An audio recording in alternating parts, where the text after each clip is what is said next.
you're in the process of turning into a sad old bastard like me, then you're probably the right age to remember when fighting games were the genre in gaming. Arcades were littered with Street Fighter and Mortal Kombat cabinets and their many rip-offs and clones. Rental stores had rows of console ports, both good and bad. Fighting games were inescapable. It didn't take long for the market to become oversaturated, but at the same time, the cream rose easily to the top. Players took their sides. Some wanted the over-the-top bloodlust of Mortal Kombat, and others wanted the reliable missionary that is Street Fighter. Or maybe you were me, standing alone in the corner, gripping tightly to a King of Fighters 94 cabinet, telling anyone within earshot that Terry Bogard could take that pussy Ryu any day of the week. Eventually, my father would yank me from public in order to drag me back to our table, where my chicken tenders had become stone cold. Look, I'm not going to beat around the bush. I'm going to be saying the words Mortal Kombat and Street Fighter a lot during this video. It's hard not to when talking about the rise and lasting legacy of fighting games. They are two of the most enduring brands in video game history. Honestly, if you're looking at what the four pillars of video games are all time, it would be hard to argue against Mario, Sonic, Mortal Kombat, and Street Fighter. How many other games and brands are still relevant now 30 plus years after their launches? So let's dive into how fighting games defined the popular culture of video games in the early to mid 1990s and become the pixelated zeitgeist. Welcome to Perfect Reload.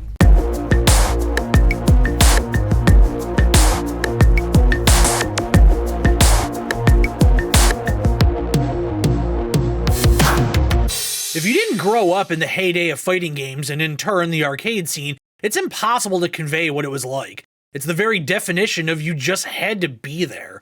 Everybody was talking about Mortal Kombat. It was on the cover of every gaming magazine, and its ads littered the pages of popular comic books. Your friends on the playground couldn't stop talking about it, and neither could your parents due to its many stories on the 6 o'clock news. Between TV, print, and the free advertising that was the physical cabinet in every arcade, no game quite dominated the video game landscape like Mortal Kombat did. Street Fighter didn't get quite to the same level of mainstream buzz simply because it lacked the controversial level of violence that MK offered. That didn't stop Street Fighter from still dominating the video game conversation for a long time. These days, it's a bit harder to figure out how popular a video game is. Sure, you can look at player counts for online games, but it's so much easier to find people interested in the same games you are thanks to tools like Twitter and Discord. This can sometimes lead to an inflated sense of hype. If everyone in your friend group or everyone you follow online are talking about the same game, it makes it seem far more popular than it may be simply because you can't escape it. But try to imagine a time where you weren't at all connected to everybody at every second of the day. In the early 90s, you could talk to any random kid your age, and believe me, they were well aware of the fighting games and they had a favorite. Just like how your mom called every system a Nintendo because it was the biggest and most popular, Street Fighter and Mortal Kombat had swallowed the whole video game landscape whole. I've thought pretty hard about this and honestly can't think of another time in video game history where one genre dominated so much. Obviously, platformers were all the rage when the NES was new on the market, but arcades had plenty of variety at the same time. Once fighting games came out and their popularity surged, arcades started pushing out older titles in favor of the new craze. I remember being in an arcade that had 4 Street Fighter II cabinets at the same time. I've never seen anything like that since. The closest I guess I can think of would be the flooding of first-person shooters in the early to mid-2000s. Sure, the 90s had Doom and Quake, but PC gaming at the time just wasn't as saturated as consoles and arcade cabinets. Call of Duty Post-Modern Warfare certainly dominated the video game world, but by the time it came out, people had a lot more variety at their fingertips, and the internet was infinitely more accessible than it was in the early 90s. It just kinda isn't the same thing. It's hard to put into words, and maybe this video is kind of pointless because of that.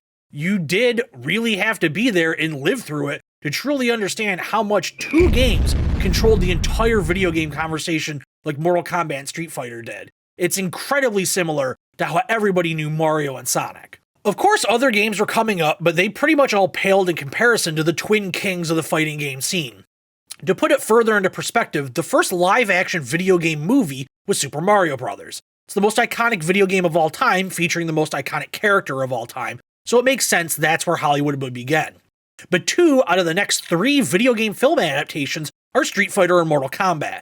Sonic the Hedgehog was one of the biggest games in the world at the time and didn't get its film until almost 30 years later. We of course actually have to talk about these games and their clones, which help further the saturation of the genre into pop culture. Let's kick it off with Street Fighter II. Street Fighter II is obviously not the first fighting game to employ that Versus-style combat either against the computer or a human opponent. Its predecessor, Street Fighter I, the original, was released a few years prior and was pretty well received. The game was primarily an arcade success, but it did get a home port on the TurboGrafx. These days, it's pretty paltry compared to what came after it, but it did lay the groundwork that defined the genre as a whole, like command-based inputs for special moves. It really can't be overstated how ingrained the quarter circle forward motion is in fighting games. Still to this day, when I pick up a new fighting game, it's the first thing I try to see if it triggers a character's special move. When the sequel, released in 1991, it was immediately light years ahead of its predecessor. Comparing the two is like taking a prime NFL athlete and forcing them to engage in a foot race with their AARP discount-loving dad who has a bad foot. Street Fighter II, for me personally, was all about the character design and art direction. Yes, obviously the gameplay was revolutionary, but other games released not long after it, like Art of Fighting and Samurai Shodown, played very similar. The character lineup for vanilla Street Fighter II is a straight-up murderer's row of classic gaming characters. Capcom did a tremendous job of making not only the characters in the game stand out from each other, but also the stages. From Balrog's Casino, to Guile's fight in front of a Top Gun-esque jet, to Zangief's weird industrial Soviet ironworker gathering, which is giving me strong Simpsons vibes. We work hard, we play hard. To say Street Fighter II was a genre and generation-defining game is putting it lightly. It was 6 years between Street Fighter II's release and its sequel, Street Fighter III. That's because, aside from the offshoot Alpha series, Street Fighter II kept getting its own spin-offs, with Champion Edition, Street Fighter II Turbo, Super Street Fighter II, and Super Street Fighter II Turbo. Each version had gameplay changes or even new characters, much like today's common DLC system would offer. I imagine many would consider Super Turbo the definitive edition of the game, as that's the most commonly ported and updated version released to modern systems, though eventually many compilations of Street Fighter games have included all different versions. I could ramble on and on about how important this game is, but if you weren't around at the time, it really is hard to get it. Imagine what it was like when Call of Duty 4 took over the online shooter landscape, or Fortnite took its place on the top of the throne of competitive and co-op gaming. It's that big of a deal, and it's a strong reason why it's still considered the baseline for fighting games today. But thankfully, it has much more competition besides just Mortal Kombat in 2023, keeping Capcom on their toes. The first Mortal Kombat really blew things out of the water. Instead of taking the Street Fighter approach of bright and colorful characters with globe-spanning locales, they went for digitized actors, which was a new technology at the time. They filmed real people, executing the moves found in the game, and inserted them for a distinct but appropriate realistic look despite the game using fantastic elements like lightning bolt shooting from Raiden's hands, or Liu Kang able to conjure fireballs from his. People hadn't seen anything like it, and the gameplay thankfully backed it up. The first MK had pretty bare-bones combat, which was greatly improved on by the sequels, but it did just enough to avoid being a style-over-substance gimmick. Now, that being said, the game had a giant gimmick slapped all over its face, and that was good old-fashioned violence. If Street Fighter was a Saturday morning cartoon, then Mortal Kombat was HBO after 10 p.m. You might get real sex, you might get taxicab confessions, you might get uppercutted off a bridge and impaled on spikes in order to unlock Reptile. The fatalities defined MK and still do to this day. When a new Mortal Kombat releases now, you get multiple YouTube videos showing off all the crazy ways characters can die in the game. Back when I was a little kid with little access to the internet, which was still in its infancy, fatality button combinations were treated like currency on the playground.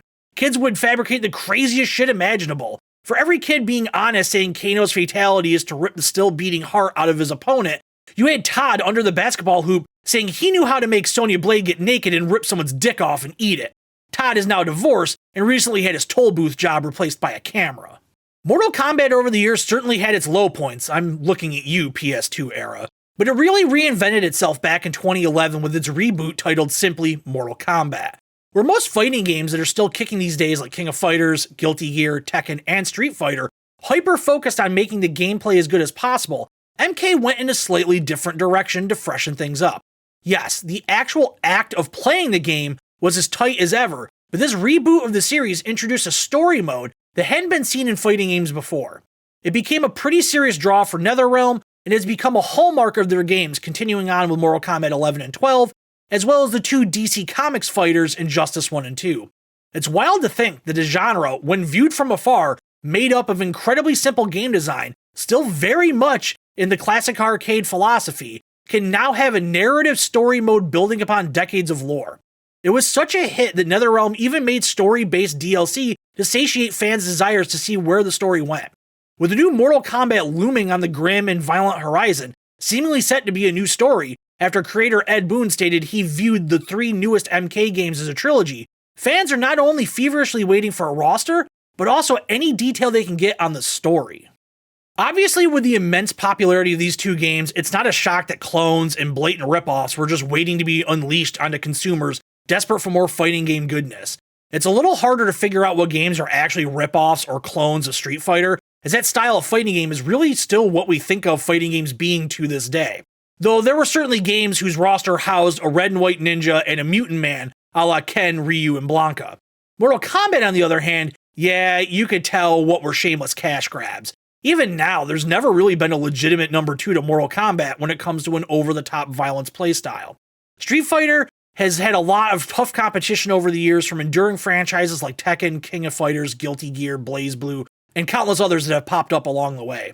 Of course, all of those games have their nuances and definitely play different from one another, but you can see from the outside looking in how it may appear that they're all variations on a theme. Mortal Kombat is the far more distinct of the fighting game litter, so why don't we take a look at some of their fun ripoffs. To me, there's a holy trinity of Mortal Kombat knockoffs made up of the unreleased Tattoo Assassins, the Atari Jaguar's Kasumi Ninja, and the 3DO's Way of the Warrior. Speaking of Way of the Warrior, that game was made by Naughty Dog, so I imagine, with the critical and commercial success of The Last of Us on HBO, we should be getting a hot Way of the Warrior gritty drama featuring all the classic characters that became household names like Ninja, Dragon, and Shaky Jake. These games capitalized on the digitized actor craze that Pit Fighter and Mortal Kombat ushered in. I'm not going to waste my breath digging super deep into these games, as games with digitized actors is something I want to talk about in the future. But don't worry if you've never played them, you aren't missing anything. Are fighting games ever going to get back to where they were? Probably not. The fighting game boom is over with, and unfortunately its time in the spotlight was long before the always connected live streamed era began. Esports have grown into a legitimate form of entertainment that is broadcast 24/7 online and has seen representation on mainstream television networks. Fighting games, though, haven't connected with that mainstream audience. The games are so fast-paced and can at times be hard to follow, with commentary poorly or outright not explaining things. Sadly, the scene has garnered a negative reputation, justified or not, due to incidents within its community, but I'm not knowledgeable enough on that side of things to delve into it. Fighting games will always have their niche audience, but I wouldn't be surprised if it still has one bullet left in the chamber to bring a game into the mainstream, but I think due to who has the ability to do it, it'll never happen. I genuinely believe that if Disney gave up some of its chokehold on how video games dealing with their IP are made, they could release an insane spiritual successor to Marvel vs. Capcom. I think you would have to ditch Capcom, and personally I'd hand the reins over to Arc System Works due to their fantastic visual style and how well many of their games play. Imagine a fighting game that can pull from Disney itself, Star Wars, and Marvel. Marvel vs. Capcom always had that tinge of goofiness in it, with characters like Amaterasu, MODOK, Arthur, Phoenix Wright, and Shumagarath. You can't tell me that balancing serious characters like Iron Man and Darth Vader with Mr. Burns and Tio Bruno wouldn't be a blast. Who knows? Maybe Disney will surprise us with it, but I wouldn't hold your breath. That's going to do it for this episode of Perfect Reload. Share your fighting game memories in the comments below, and I'll see you next time.